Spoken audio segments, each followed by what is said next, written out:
નમસ્કાર દર્શક મિત્રો, એસડી ન્યૂઝ ગુજરાતી ચેનલ પર આપનું સ્વાગત છે અને હું આપની સાથે વૈશાલી પબારુ કરીશું નજર આજના સમાચાર પર ડાંગ જિલ્લાથી।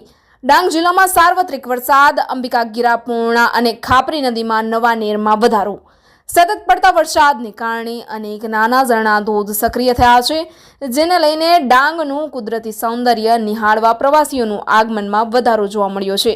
પ્રવાસીઓની પહેલી પસંદ એવો ડાંગ જિલ્લાનો ગીરધોધ સક્રિય થયા।